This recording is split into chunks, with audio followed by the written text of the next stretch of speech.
Charles Mitchell is one of Detroit's most powerful CEOs, building the future of automotive tech from the comfort of his glass mansion. But all his success means nothing the moment a 12-year-old delivery boy drops a snow-soaked envelope, and inside, a birth certificate bearing Charles's name as father. Haunted, Charles remembers Sarah, a bright tech enthusiast he once met in Chicago, but they lost touch. Now, her son Nathan and daughter Lily are struggling to survive while Sarah sits in prison, framed for a crime she didn't commit. Her letters to Charles, blocked by his assistant. Stunned by the betrayal, Charles confronts the past and vows to make things right. He meets Sarah behind prison glass, hears her truth, and brings the children into his home. Nathan builds mini self-driving cars in the garage. Lily sketches futuristic engines in the margins of her homework. They aren't just his kids, they're his legacy. But just as the bond begins to grow, Sarah's shady cousin Paul appears, demanding custody. Charles investigates and unearths a buried conspiracy that could change everything. Can Charles clear Sarah's name and rebuild the family he never knew he had? And what happens when a symbol of their broken past, Nathan's birth certificate, becomes the first thing they frame on the wall of their new cafe? Subscribe to see this heartfelt story unfold. Snow blanketed the city of Detroit like silence draped over old pain. Inside a sleek glass mansion perched above the skyline, Charles Mitchell stared at the untouched bourbon in his crystal tumbler. 42, CEO of Ion Drive Technologies, a name synonymous with innovation in the electric vehicle space. His face graced magazines. His voice shaped markets. But inside, he was a man with too many locked rooms and not enough keys. He stood from the leather armchair and walked to the floor-to-ceiling window, watching the snowfall blur the skyline. Somewhere beneath those lights, people lived lives that weren't pre-scheduled by assistants or buried in quarterly reports. The doorbell rang. Charles blinked, glancing at the clock. Past 9. His assistant hadn't mentioned anything. He tapped the intercom. "Yes?" A boy's voice crackled through, soft but firm. "Delivery. From Motor Eats." Charles sighed. He hadn't ordered food. Still, he buzzed open the gate. A minute later, the doorbell rang again. Charles opened the door himself. There stood a boy, no older than 12, dark curls tucked under a knit beanie. His jacket was thin, too small, sleeves ending above his wrists. Snow clung to his sneakers. Sorry, sir," the boy said, pulling a brown paper bag from his side. "Someone must have sent you something." Charles raised an eyebrow, taking the bag. "I didn't order this." "I know. Just doing my route?" As the boy turned to leave, a gust of wind blew hard against him. A folded paper slipped from his inner pocket, fluttering toward the marble floor. Charles bent and picked it up. A birth certificate. His fingers froze on the page. Under father's name, Charles Mitchell. He looked up. The boy had paused at the end of the walkway, turning slightly. "What's your name?" Charles asked. "Nathan," the boy replied, nervous now. Charles stepped out onto the porch. "Nathan? Your mother's name?" "Sarah Harper." The name hit him like a crash test dummy against a windshield. Sarah. From Chicago. From 12 years ago. The woman who talked about robotics the way other people talked about sunsets. The woman whose laugh had stayed with him longer than her number. She had vanished from his world. And now... this boy? Charles blinked hard. "Wait. Stop." Nathan hesitated, then bolted. Charles didn't chase him. The snow had picked up, swirling between the lamps and trees. He stood there, barefoot on the cold marble, holding a bag of food he never ordered, and a birth certificate that felt like a time bomb. He stepped back inside and locked the door. The birth certificate trembled in his hand. That night, Charles didn't sleep. Instead, he sat at his desk with the certificate in front of him and a fading photograph in his hand. A photo from the Chicago Tech Summit, 12 years ago. Sarah stood beside a solar panel model, her badge tilted, hair caught mid-laugh. He remembered thinking he'd never meet anyone like her again. And he hadn't. He'd been busy building Ion Drive, closing deals, earning press. He hadn't noticed that Sarah stopped emailing. He hadn't wondered why she never called. He'd assumed it was mutual. Now, he knew better. At dawn, Charles made a call. "Get me everything on Sarah Harper. I want her current address. I don't care what it takes." Within an hour, his head of security replied, "She's in prison, sir. Has been for nearly 3 years. Financial fraud. Convicted on evidence from her own company." Charles stared at the screen. Prison? His jaw clenched. "What about the kids?" "She has 2, Nathan and a younger sister. They're living alone. System doesn't know." Charles stood slowly, the weight of years crashing down on his spine. One vow. The desk, the birth certificate lay under his palm, stark, undeniable. Father, Charles Mitchell, and beside it, the photo of Sarah smiling, caught in the light of an old memory that refused to stay buried. Snow still clung to the gutters as Charles Mitchell's car glided through the streets of East Detroit. Gone were the glass towers and polished sidewalks. Here, the houses leaned into the cold like they were tired of standing. He glanced at the slip of paper in his hand again, an address pulled from public records. The GPS beeped. He had arrived. He stepped out, coat collar high against the wind. Across the street, a tired apartment complex loomed, graffiti on the lower bricks, a flickering porch light overhead. Apartment 3B. Charles hesitated, then crossed. He knocked gently, and no answer. He tried again. A small voice called out from inside, "1 second!" A few moments later, the door creaked open. A little girl, maybe 10, peered up at him. Her long curls were tied back with a rubber band. She wore mismatched socks and clutched a worn sketch pad to her chest. "Hi," she said cautiously. "Hi," Charles replied, his voice softer than he expected. "I'm looking for Nathan." The girl studied him for a long moment. Then she turned her head. "Nathan? That man's back." Footsteps thudded inside. Nathan appeared, eyes wide. He had changed into a hoodie with frayed cuffs and stood between Charles and his sister like a shield. "I'm not here to cause trouble," Charles said. I saw something last night that I can't ignore." Nathan glanced at his sister, then stepped out into the hallway, closing the door gently behind him. "You saw the paper," Nathan said flatly. "I did. You don't believe it, do you?" Charles paused. "I want to." Nathan blinked, unsure how to respond. "Who takes care of you?" Charles asked. "I do," Nathan said. "Me and Lily. Mom's in prison, has been for 3 years." The words hit harder than expected. "What about family? Friends?" Nathan shook his head. "We don't have anyone else, just her, and now she's gone." Charles ran a hand through his hair. "Why didn't anyone reach out?" "We tried," Nathan said, eyes flashing. "Mom wrote letters. She said she wrote to you, said you'd come if you knew." Charles's breath caught. "She wrote to me?"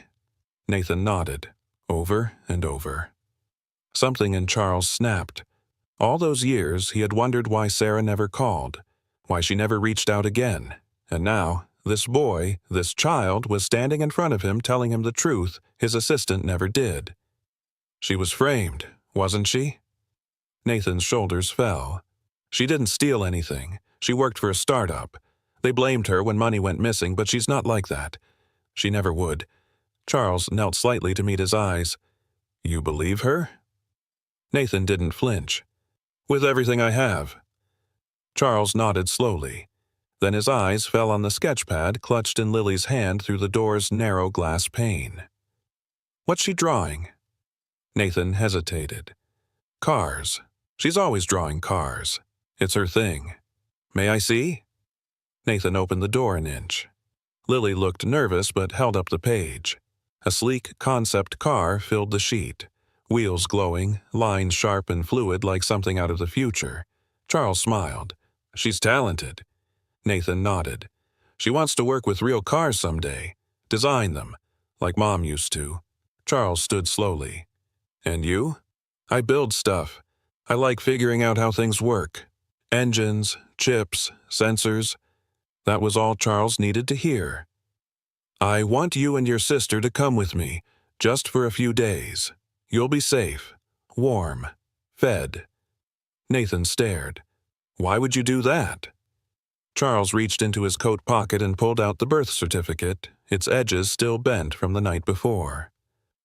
Because I think I missed 12 years that I can't get back, and I won't miss another day if I can help it. For a long moment, Nathan said nothing. Then he opened the door wider. Come in, he said quietly. She's going to want to say goodbye to her drawing. The mansion was quiet except for the soft hum of heating vents and the ticking of a vintage wall clock. Charles watched as Nathan and Lily moved hesitantly through the entry hall, clutching their backpacks like armor. Their shoes left faint, wet prints on the marble floor, a stark contrast to the pristine space. Lily's eyes landed on a framed photo by the staircase.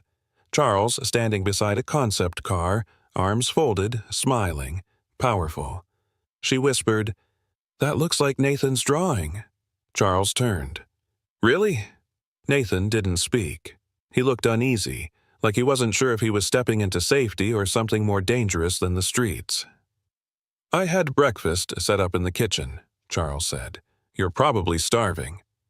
Lily perked up. Do you have waffles? Charles chuckled. Waffles, pancakes, you name it. She smiled for the first time, small and shy. After breakfast, Charles led them to a warm, sunlit sitting room. A fireplace crackled, and through the floor-length windows, snow drifted down, like feathers. On the mantel, he placed the birth certificate, not hidden away, displayed, a symbol of truth, long overdue. Nathan noticed. You're not ashamed? Charles shook his head. Only of how long it took me to find you. Nathan didn't reply, but his eyes softened. Later that afternoon, while Lily colored in a leather-bound sketchbook Charles had found in his office drawer, Nathan wandered into the home library. Charles followed, stopping at the doorway. You like books? Depends, Nathan muttered. Mostly read tech blogs, schematics. Charles's brow rose. You read schematics? Nathan turned. Mom used to bring home design layouts when she worked at Motorbite. I'd study them after school. Charles stepped in slowly. She was brilliant. I remember meeting her in Chicago. She was wearing a blue jacket with racing stripes. Said it made her feel like a rebel. Nathan smirked faintly. That sounds like her. We were both at an auto tech conference. I gave a keynote. She challenged half of it from the audience. She would, Nathan said, warming a little. She always said smart people ask better questions than they give answers. Charles laughed quietly. I didn't forget her. I just thought she moved on. I never knew. Nathan's expression darkened. You didn't even try. The words landed hard. You're right, Charles said softly. I let the noise of my world drown out something real. I won't make that mistake again. Nathan stared at him. She wrote to you, for years. I believe you, and I'll find out who stopped them, I promise. A pause hung between them like held breath. Then Nathan whispered, I didn't want to leave our apartment. Charles looked confused. Why? Because it's where she kissed us goodnight, where she hung our drawings on the fridge. I thought, if I left, she might come back and not find us. Charles swallowed hard. She will come back, Nathan, and I'll be standing beside her when she does." A knock echoed through the house. The butler appeared. "Sir, Detective Alvarez is on the line. He has information on Sarah Harper's case." Charles rose. "Tell him I'll call him right back."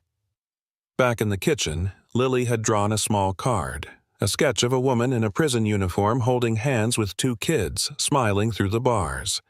The caption in shaky letters read, "Please bring her home." She handed it to Charles. "Can you give this to Mommy when you see her?" Charles took it gently, heart catching in his throat. "I will," he said, voice thick. "I absolutely will." Nathan stood behind him now, watching. "You're really going to see her?" Charles turned. "First thing tomorrow. You both deserve answers, and so does she." Nathan nodded slowly, and for the first time, he said, "Okay." "Dad?" The morning air outside the prison gates was sharp and gray, biting through Charles Mitchell's coat as he stepped out of his town car. In his hand he held Lily's drawing, creased, carefully folded, still smelling faintly of cinnamon from breakfast. A guard escorted him through the layers of security, past cold metal detectors and empty vending machines. The visiting room buzzed low with murmurs, tables spaced evenly, each one under the eye of a mounted camera. And then, there she was. Sarah. She looked thinner, older, her once vibrant curls now pulled into a tight, tired bun. Her prison uniform hung loosely on her frame, but her eyes still carried that same sharpness he remembered from 12 years ago. Charles sat down slowly. She stared at him, guarded. "Charles," she said, voice cracked but clear. "I had no idea," he said softly. "I didn't know. About Nathan. Or Lily." She exhaled hard, almost a laugh, but it carried no humor. "I wrote to you. For years." His jaw clenched. "They never reached me. I figured. After the fifth one came back with a red stamp or went unanswered, I stopped hoping. I just kept writing for me, to feel sane." Charles slid Lily's drawing across the table. Sarah's hand trembled as she picked it up. Her breath caught. "She still draws," he said. "Every day." Tears filled her eyes. "She used to draw me rockets when I tucked her in." Charles nodded. "Nathan said you were framed. That true?" Sarah met his gaze. "It was Alex Grant, my project lead. He rerouted funds, pinned it on me. I tried to fight, but I didn't have the money or the connections. Paul promised he'd get help, but—" "Paul?" Charles asked. "My cousin," she said bitterly. "He testified against me, claimed I'd confessed to him in private." Charles's voice dropped. "And your lawyer didn't challenge it?" "He was overworked, assigned to me 2 days before trial. Didn't even know Nathan's name." Charles leaned forward. "I'm hiring a legal team. Today. Top of the line. We'll reopen the case." Sarah blinked. "Why now?" He hesitated. "Because Nathan walked into my life with a birth certificate I didn't know existed, and Lily handed me this drawing asking me to bring her mom home." Her face crumpled. For the first time since he sat down, her walls fell. "I begged the system to believe." "Me?" she whispered, but all it saw was a single mother, no money, no husband, working late at a tech startup, easy to discard. Charles swallowed hard. "You were never disposable." She looked away. "I thought I mattered. Once." "You still do," he said. "To them. To me." The guard tapped his watch. Time was up. Charles stood, then paused. "I'm taking them in. Nathan and Lily. They're safe now, but they want you. I'm going to get you back to them." Sarah clutched Lily's drawing tightly. "If you really mean that, don't stop. Not until this nightmare ends." "I won't," Charles promised. As he walked back toward the exit, the weight of years pressed heavier than steel, but he also felt something crack open, a path, a reason. Back in the car, he called his chief legal counsel. "Start building a case. Sarah Harper. I want you to dig into every detail of her trial. Start with the name Alex Grant. And one more thing. Yes, Mr. Mitchell? Find everything you can on a man named Paul, her cousin." In the rearview mirror, the prison loomed behind him. In his coat pocket, Lily's sketch pressed warm against his chest like a silent vow. The hallway outside Sarah's cell was dim. The buzzing overhead light, flickering like it, too, had given up hope. Charles stood still, watching the officer unlock the visiting room. His chest was tight, not from fear, but from shame. He had come too late, and now he saw it in Sarah's sunken cheeks, in the way her shoulders drooped with exhaustion rather than time. She stepped into the room slowly. Her wrists bore faint red lines from old cuffs. Even her walk had changed. Careful, measured. "Hi," she said quietly, folding her arms as if bracing herself. Charles nodded. "Hi." They sat, silence between them at first. Then Charles laid something on the table, Lily's second drawing. As one showed Sarah outside the prison walls, holding hands with her children under a bright orange sun. Sarah stared at it for a long time. "She still uses orange for the sky?" "Every time," Charles said, smiling gently. "Says it makes the world feel warmer." Sarah blinked rapidly, then exhaled. "She's so much like me, it terrifies me." "She's brilliant. So is Nathan," Charles said. "You raised them well." Sarah looked up, eyes narrowed. "I raised them in fear, in hiding. I lied to them about everything." Charles shook his head. "You protected them. That's not the same." Sarah leaned forward. "Why are you really here, Charles, after all these years?" "Because I didn't know," he said simply. "And now that I do, I'm not walking away again." She looked at him long and hard. "Your assistant. Her name was Carla, right?"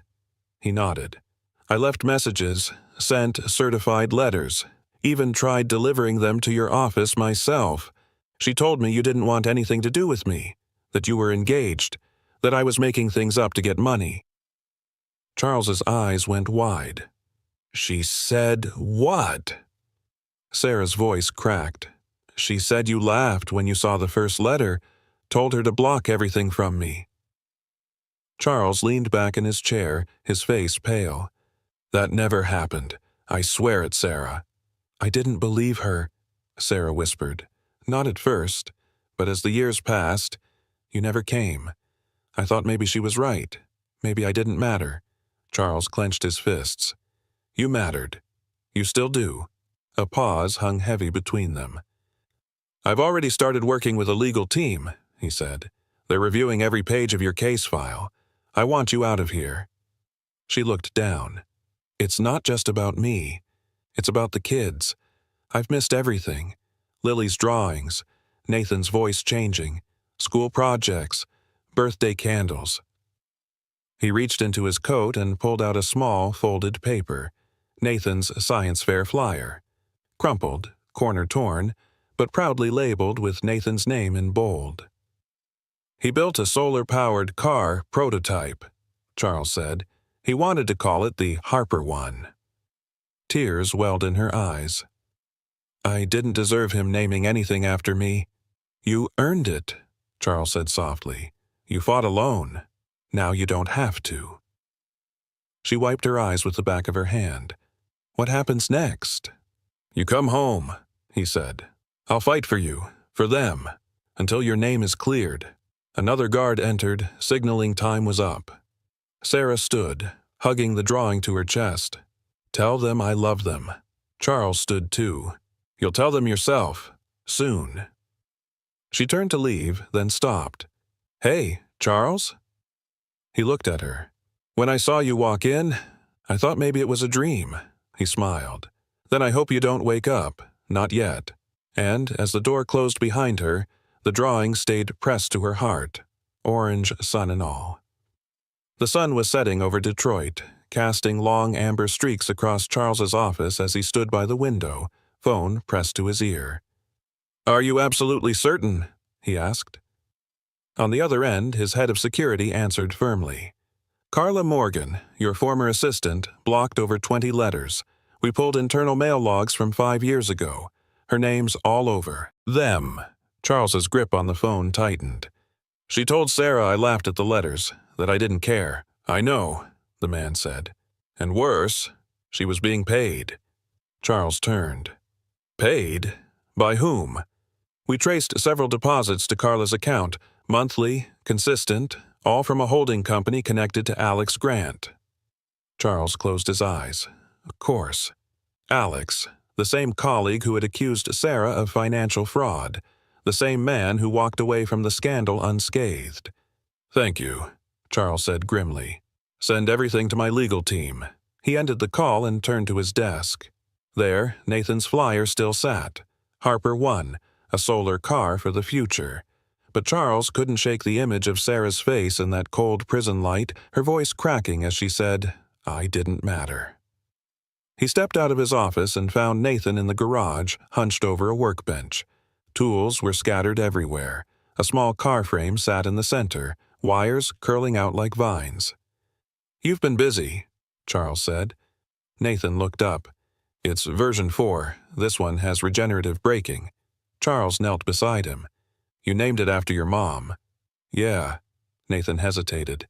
"She always said the sun would power the future. I just wanted her to know I listened." Charles placed a hand on his shoulder. "She'll be proud of you. I'm working on getting her home." Nathan's eyes searched his. "You really think you can?" "I know I can," Charles said, "and I'll prove it." Inside, Lily was at the dining table, coloring again. This time it wasn't a drawing of prison walls, it was a house. Their house. And in the window, 3 silhouettes holding hands. "You forgot something," Charles said gently. She looked up, confused. He pointed. "There's no sun." Lily grinned. "That's 'cause the sun's inside now."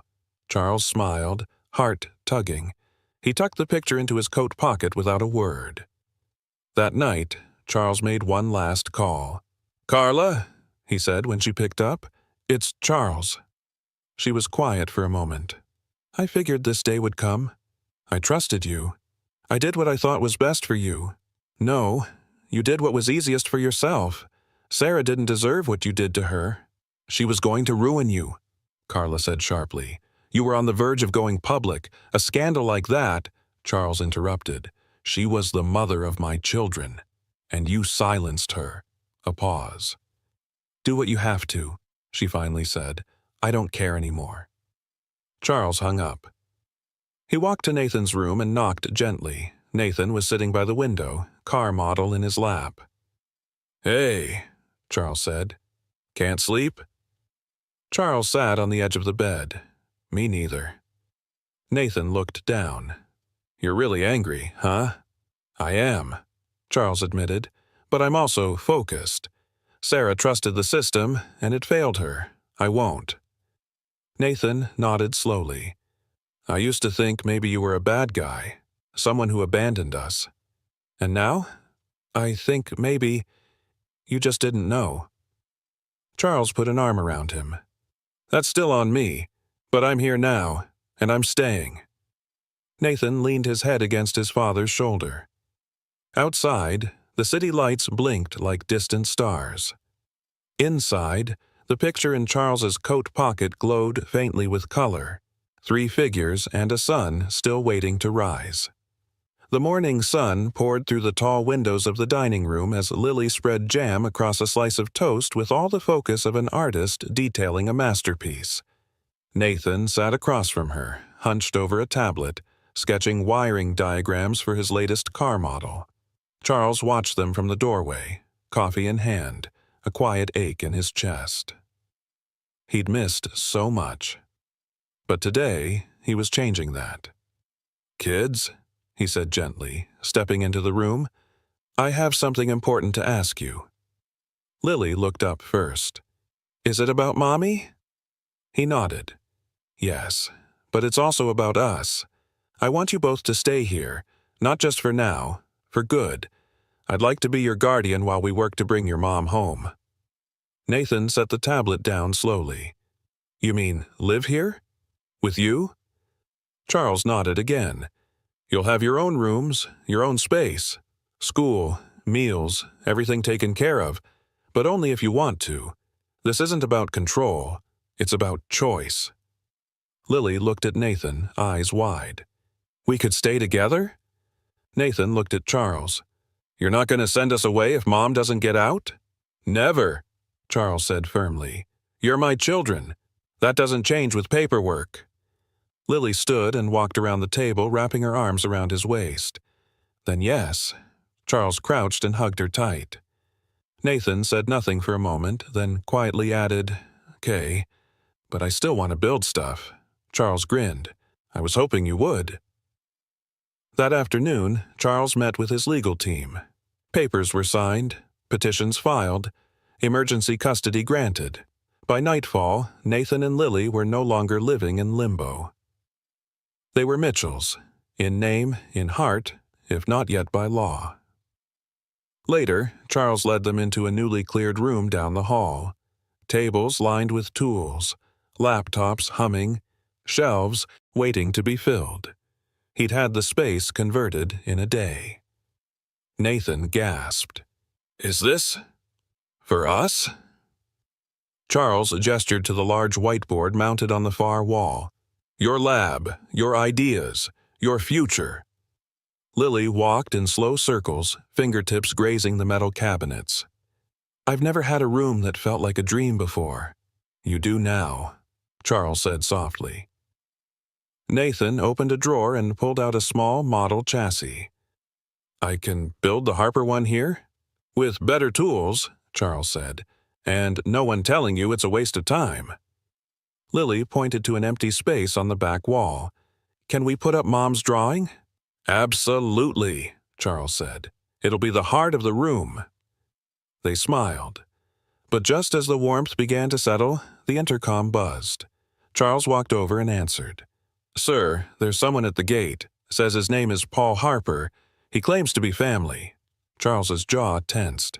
"Let him in. I'll meet him at the front."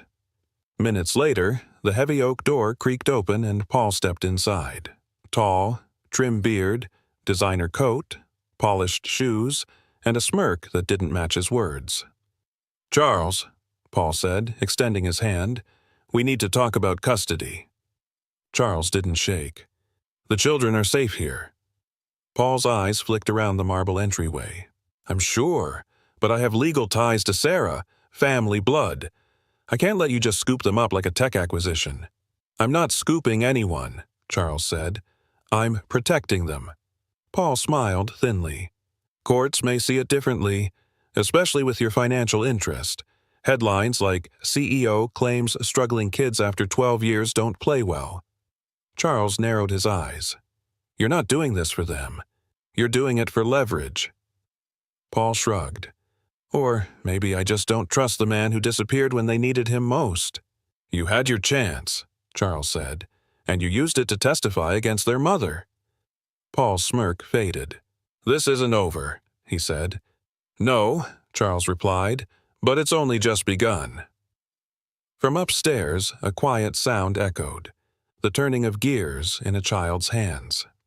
And, from the pocket of Charles's coat, Lily's folded drawing rested like a promise he refused to break. In the days that followed Paul's visit, the house filled with the quiet rhythm of creation. The sound of drills, pencil scratches, and hushed laughter replaced silence. Charles watched from the doorway as Lily sketched on her large drawing pad, tongue poking from the corner of her mouth in deep concentration. Her latest design, a sleek, solar-powered concept car with butterfly doors and wheels shaped like teardrops. "What's this one called?" Charles asked, crouching beside her. She beamed. "It's the Sky Runner, for Mommy, because she always said she wanted to fly away." He swallowed, nodding. "She's going to love it." In the converted garage-turned-lab, Nathan soldered a microchip onto a custom board. He worked with surgical focus, wires draped over his shoulders like a scarf. Charles stepped in and stood beside him. You've been at this all morning. Trying to finish the model in time for Mom's hearing, Nathan replied. If she walks free, I want her to see what we built while she was gone. You think she will? Nathan paused, then said quietly, I have to believe it. Charles placed a hand on his shoulder. So do I. That afternoon, Charles brought in someone new, a retired automotive engineer named Rick Donovan, grizzled, patient, and brilliant. Kids, this is Rick, Charles introduced. He helped design the first generation of ion drive engines. Now he's here to help you. Nathan's eyes widened. Seriously? Rick grinned. Only if you're ready to learn fast. Lily offered her drawing to Rick. This is my concept. Can we build something like it? Rick studied it for a moment. You've got an eye, kid. We'll tweak a few angles, but this could glide. Her cheeks flushed with pride. Later, after the lesson, Charles tucked Lily into bed. She lay under a blanket patterned with stars, her drawing pinned to the corkboard above her head. Daddy? Charles looked up sharply. It was the first time she'd called him that. Yes, sweetheart? She fiddled with the corner of the blanket. What if they don't let Mommy out? They will, Charles said softly, brushing her hair back. And if they don't the first time, we try again. I promise I won't stop. She nodded and closed her eyes. But even as she slept, Charles stayed up late in the study, legal files spread out before him. Every document, every line of testimony. He read until his eyes burned. At 1:17 a.m., his phone buzzed, a message from his private investigator. Paul Harper met twice with Alex Grant in 2017, same law firm that buried Sarah's evidence, sending files now. Charles clicked the attachment and read the emails. Shocking, blatant, damning. He picked up the phone immediately. Tracy, he said to his attorney, we've got the thread. The one that ties Paul and Alex together. Email chains, bank records. I'm forwarding them now. We've got court in 5 days, she replied. This might be enough to flip the judge. Do it, he said. Whatever it takes. The next morning, Charles returned to the lab and found Nathan asleep at the table, arms cradling the nearly completed Harper 1 prototype. Charles gently lifted a folded note from beneath Nathan's elbow. It read, If Mom comes home, I want her to write in this first, even if it's just in the driveway. Charles set the note aside and placed a blanket over Nathan's shoulders. Then he turned to the model car, running a finger gently along its side. It was small, just plastic and wires. But it carried a boy's hope, a family's future, a promise in motion. And in that moment, Charles knew this wasn't just about clearing Sarah's name anymore. It was about building something stronger, something they could all ride forward in, together. It was a quiet Saturday morning when the knock came, firm, deliberate, echoing through the marble halls like a warning bell. Charles opened the front door to find Paul standing there, flanked by a lawyer in a slick gray suit and a woman holding a clipboard. I'm here for the children, Paul announced, not even offering a greeting. Temporary custody motion was filed last night. Judge signed the emergency order this morning. Charles narrowed his eyes. Emergency custody? Based on what? Paul's lawyer stepped forward. Unstable environment. No biological proof of paternity. Emotional manipulation. Your client is a corporate CEO, not a licensed guardian. From the hallway, Nathan and Lily peeked around the corner. Charles gently stepped in front of them. You don't care about their safety, Charles said coldly. You're after control and money. Paul's smirk grew wider. Courts care about paperwork, not intentions. Then let's talk paperwork, Charles said, reaching into his coat and pulling out the birth certificate. Nathan's name, Sarah's name, and his own. Certified. Issued at St. Joseph's Hospital. I just received the court-authorized DNA results as well. I am their biological father. Paul's face fell just slightly. Charles turned to the woman with the clipboard. "I suggest you call your judge before you traumatize these kids any further." She hesitated, then stepped aside. "We'll reconvene Monday." Paul glared at Charles. "This isn't over." Charles stepped closer. "You're right. It's just beginning, and I'm not going to stop until the truth about you and Alex comes to light." That night, after the house settled and the tension dissolved into silence, Charles joined Nathan and Lily in the lab. Lily was curled up on a beanbag, red marker in hand, coloring a revised version of her Skyrunner design. Nathan was adjusting a wheel motor, his brows furrowed in deep concentration. "Kids," Charles said gently, "we might have to talk to a judge soon." Nathan looked up. "Are they trying to take us away?" "They're trying," Charles said, "but they won't succeed. I promise." Lily looked down. "I had a dream last night that Mommy came home and we were all at a picnic. Paul was there too, but he tried to take my drawing." Charles sat beside her. "He can't have it. That's yours, and your mom's going to see it soon." Nathan leaned back, letting out a breath. "I thought once you were rich and powerful, no one could mess with you." Charles gave a sad smile. "People will always try. But money doesn't make you strong. What you stand for does." Nathan nodded slowly. "Then let's stand for her." Charles looked at the drawing Lily held out, now featuring 4 figures. She had added him. "You put me in the picture," he said, surprised. She shrugged. "You belong." Charles blinked, then reached for the drawing. "Can I keep this?" Lily smiled. "Only if you promise to put it in your office." He nodded. "Front and center." The next day, Charles stood in front of a different kind of courtroom. Not a judge's bench, but a press podium. Cameras clicked, microphones clustered. He held up Sarah's case file and said clearly, "This is not about image. This is about justice. A woman was wrongly imprisoned. A family was broken. And now, we rebuild." Behind him, Nathan held the Harper 1 prototype. Lily clutched her sketchpad. One of the reporters asked, "Is this a publicity stunt?" Charles looked down at Lily's drawing, tucked neatly into his breast pocket, and said, "No. This is a father trying to bring their mother home." And, for the first time in years, Sarah's name echoed not in whispers, but in the light. The office lights buzzed softly as Charles sat across from Detective Carla Ruiz, a retired financial crimes investigator he'd hired privately.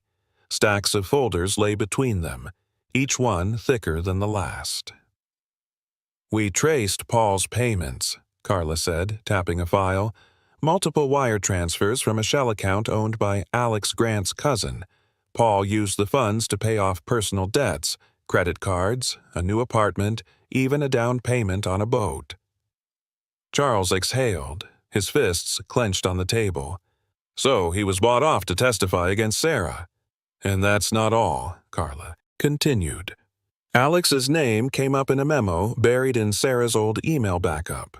She flagged suspicious financial activity months before the arrest. She knew something was wrong. She tried to stop it." Charles leaned forward. "That's the missing piece." Carla nodded. The email was time-stamped 1 day before Alex filed his accusation. He preempted her whistleblowing. Charles stood, pacing. "We take this to Tracy. The court needs to see it." But Carla wasn't finished. "There's more," she said. "We spoke with Carla Morgan, your old assistant. She broke down. Said Paul threatened to leak false harassment claims if she didn't block Sarah's letters. She was scared." Charles stopped in his tracks. "He blackmailed her?" "Yes," Carla said. "She's willing to testify." Back at home, Nathan adjusted the final axle on the Harper 1 model while Lily practiced shading on her newest concept, a hybrid convertible she called the Second Chance.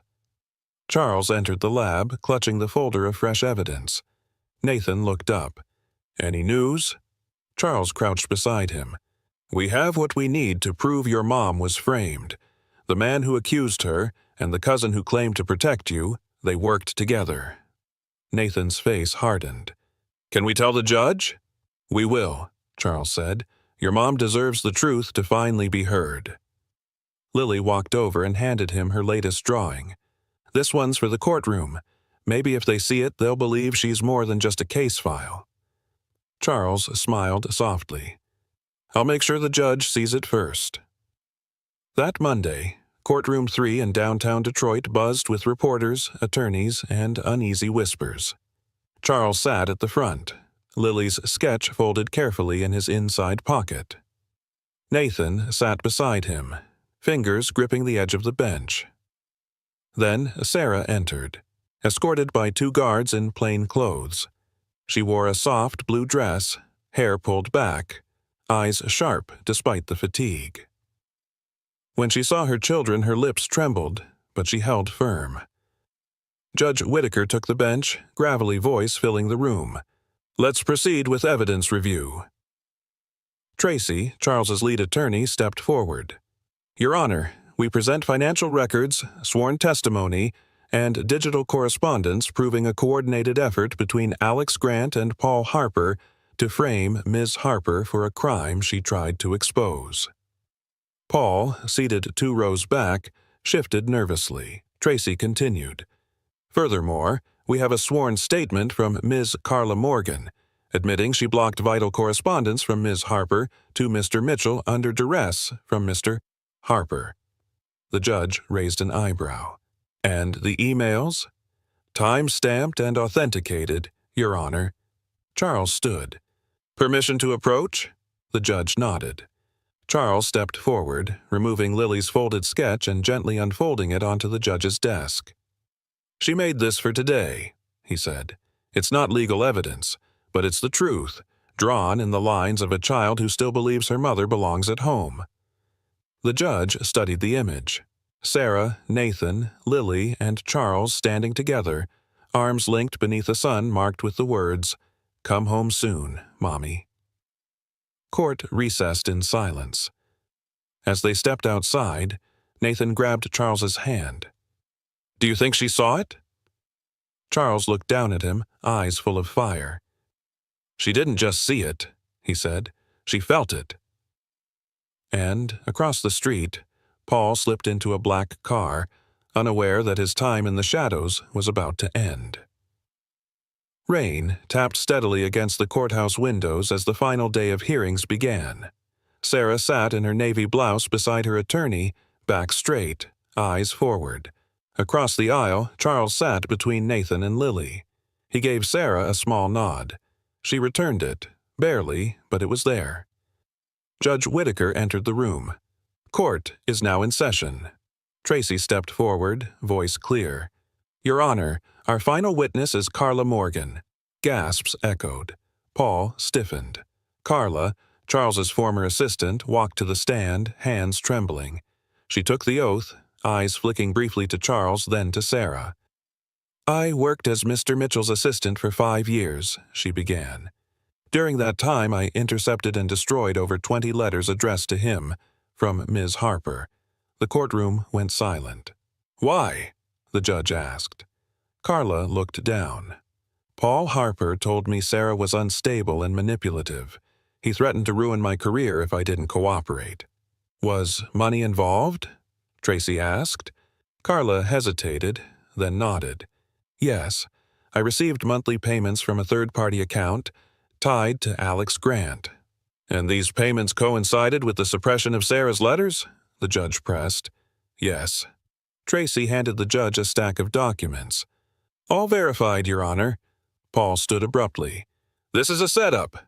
The judge banged his gavel. "Mr. Harper, sit down." Charles leaned toward Nathan. "This is it. The truth's coming out." And the judge flipped through the files, then turned to Sarah. "Ms. Harper, do you have anything to say?" Sarah stood. "Only that I tried. Your Honor, I warned them. I wrote every letter in hope that someone would listen. I never stopped believing my kids deserved the truth." She turned to Charles. "And I never stopped hoping he would see it." Judge Whitaker paused, then exhaled deeply. "In light of the evidence presented, including direct testimony, financial records, and suppressed communication, this court rules in favor of Ms. Harper. All charges are hereby dismissed." Gasps and murmurs filled the room. The judge continued. "Custody of Nathan and Lily Mitchell is granted jointly to their biological parents, Sarah Harper and Charles Mitchell." Sarah covered her mouth. Lily leapt from her seat and ran to her, arms flung wide. "Mommy!" Nathan followed close behind, voice cracking. "We knew you didn't do it." Sarah dropped to her knees as her children wrapped around her. Charles approached, emotion tightening his voice. "Welcome home, Sarah." She stood slowly. "Thank you for not giving up." He opened his palm, revealing a folded sketch, Lily's courthouse drawing, now creased and worn. "She put us together," Charles said softly, "before the system did." Outside, cameras flashed, but the family ignored them. All that mattered now stood between them: forgiveness, truth, and a second chance. That night, back at the house, the rain gave way to stars. In the living room, Lily presented Sarah with the original Skyrunner design. "I saved this for you." Sarah took the paper with trembling hands. "It's beautiful. I named it after you," Lily whispered, "because you always believed in light." Nathan wheeled over the finished Harper 1 prototype. Sarah laughed gently. "That's what you were working on all this time?" "For you," he said. "When you come home." Sarah knelt and hugged them both, tears falling freely. Then she turned to Charles. "I want to rebuild," she said quietly, "but slowly." He nodded. "Whatever pace you need, I'll be here." She looked down at the drawing in her lap. "We'll build something better this time, together." In that moment, the past didn't vanish. But the future finally had room to begin. The morning air in Detroit felt different, crisp, full of something new. Charles stood by the kitchen island, flipping pancakes while Lily set the table. "Mom likes honey, right?" she asked, reaching into the cabinet. "She does," Charles smiled, placing a pancake onto a warm plate, "especially on cold mornings." Footsteps echoed down the hallway. Nathan looked up from the couch. "She's up." They all turned. Sarah entered the kitchen slowly, wearing a light cardigan over her dress. Her hair, still damp from the shower, framed her tired but glowing face. Lily ran to her. "You slept through the night." "I did," Sarah said softly, wrapping her in a hug. "First time in years." Charles pulled out a chair. "Coffee or juice?" "Both," she grinned. "But let me sit first. I want to see all of you together." As they sat, Nathan pushed a folded paper toward her. It was a new version of the Harper 1 blueprint, colored, labeled, every piece measured. "We made improvements," he said. Rick helped. Sarah studied it carefully. "Nathan, this is incredible. I want to build the real version someday," he said. "You will," she replied, brushing his hair gently. "And when you do, I want the first ride." Lily tugged Sarah's sleeve. "We also made a family book. Want to see?" From her backpack, she pulled out a scrapbook, clippings of courtroom articles, family photos, drawings, even Charles's notes from the trial. On the front, a printed title in bold marker, "The Day Mom Came Home." Sarah's eyes filled. She turned to Charles. "They've held on so tight." He nodded quietly. They never stopped believing. Neither had he. Later that afternoon, Charles stepped into his office, now adorned with Lily's framed courtroom sketch. On the desk sat a smaller frame, the birth certificate Nathan dropped that night. It no longer shocked him. It steadied him. Sarah knocked on the doorframe. "Busy?" "Never for you," he said, waving her in. She looked around. "You kept everything?" He nodded. "They remind me of who I almost lost." She hesitated. "Charles, I've been thinking. We've spent so long fighting to be heard. Maybe now it's time we do something that lets others speak, too." He leaned forward. "What do you mean?" "Something small, public, but lasting. A space where kids like ours can learn, build, Speak, he smiled. A cafe? Her eyes lit up.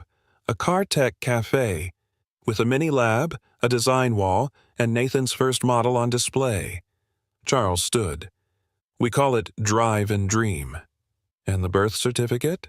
She asked quietly. We hang it by the door, he said, voice steady, so no one forgets how it all began. From behind them, Lily called out, Mom, come see my new drawing. Sarah turned back, heart full. Be right there, sweetheart. She looked at Charles one last time. This time, let's build something that lasts. He nodded, his voice almost a whisper. Together. And for the first time since that snowy night, the house felt whole. Not because it was perfect, but because everyone inside had chosen to stay. The grand opening of Drive and Dream was nothing short of magical.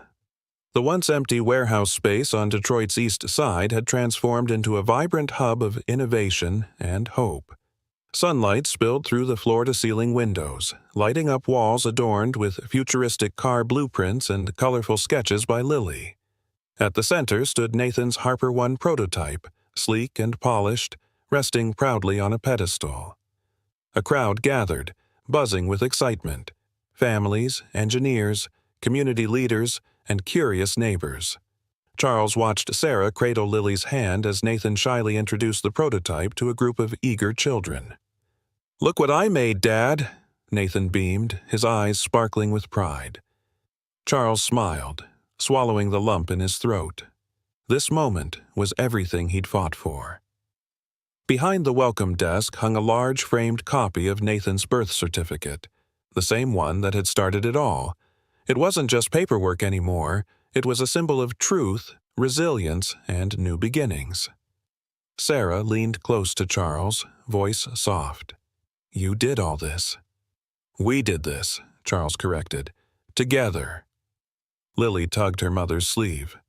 Mommy, can I show you my new car design? Sarah knelt beside her, admiring the vibrant lines and bold colors. It's incredible, sweetheart. You're going to change the world.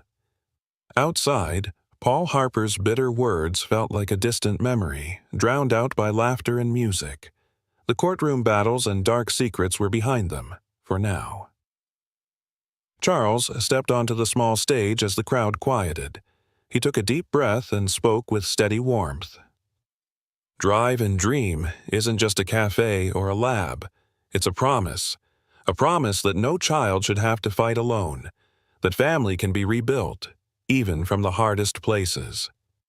He glanced at Sarah and the children. And it's a promise to Nathan and Lily, who taught me what courage really means. Applause filled the room. Later, as the sun dipped below the Detroit skyline, the family stood together by the large window, watching the city light up. Sarah squeezed Charles's hand. Thank you for bringing us home. Charles looked down at Nathan and Lily, their faces glowing in the fading light. No, he said softly. Thank you for bringing me back. And, in the heart of the city, beneath the glow of 1,000 dreams, a family's journey had only just begun. The morning sun painted the cafe's windows gold, casting soft light on every table, every blueprint, every smiling face. Drive and Dream was alive with chatter, young minds tinkering with toy motors, parents sipping coffee as their kids scribbled ideas on napkins. It wasn't just a cafe. It was a living, breathing engine of hope. Sarah sat near the front window, a warm scarf around her neck, watching Nathan explain his latest design to a local college professor. His hands moved fast, excited, confident. She blinked slowly, taking in the surreal peace of it all. Lily tiptoed over, carrying a laminated menu she'd designed herself, complete with car-themed pastries and fuel-shaped milkshakes. What do you think, Mommy? Sarah smiled, tears pricking her eyes. It's perfect, sweetie. So much better than those hospital meals. Lily giggled. I even named one after you, the Sarah Spark Plug, extra cinnamon. From behind the espresso machine, Charles watched them both. His heart ached, not with regret, but with fullness. He stepped over quietly, carrying a cup of coffee for Sarah and a folded piece of paper. "What's this?" she asked. He sat down, handing it to her. "Our first quarterly report, and something else." She unfolded the second page slowly. It was a deed, her name beside his. "You signed the café over to me?" she whispered. "To us," Charles corrected. 50-50. You believed in this long before I did." Nathan walked up, breathless. "Professor Green wants me to enter the Harper One into the Detroit Youth Tech Expo." Charles looked at him, amazed. "You ready?" Nathan nodded. "Can Lily draw the poster?" Lily pumped her fist. "Already started." Sarah looked between them, overwhelmed. "I don't even recognize this version of my life." Charles placed a hand on her shoulder. "That's because it's the one we were supposed to have, before lies got in the way." At the front counter, a young woman held up her phone. "Is that really the birth certificate from the news story?" The barista pointed. "Yes, ma'am, that's the one, right there by the door." The woman stared. "That's powerful. I came all the way from Lansing just to see it." Sarah leaned against Charles's shoulder. "You think this will last?" He looked around at the cafe, at the smiles, the sparks of curiosity, the freedom in their children's laughter. "Yes," he said, "because we're not running anymore. We're rooted now." As the day faded, Charles stood by the doorway, looking out at the quiet street. Nathan came up beside him. "Dad?" Charles turned. It never got old hearing that word. Nathan held up a small 3D printed keychain, shaped like the Harper One. "I made this today. Thought you could carry it." Charles took it, holding it in his palm like it weighed the world. "Thank you, son." And, for the first time in years, there was no void in his chest, no ache of absence. Just home, just family, just light, rising, warm and steady, over everything they'd rebuilt.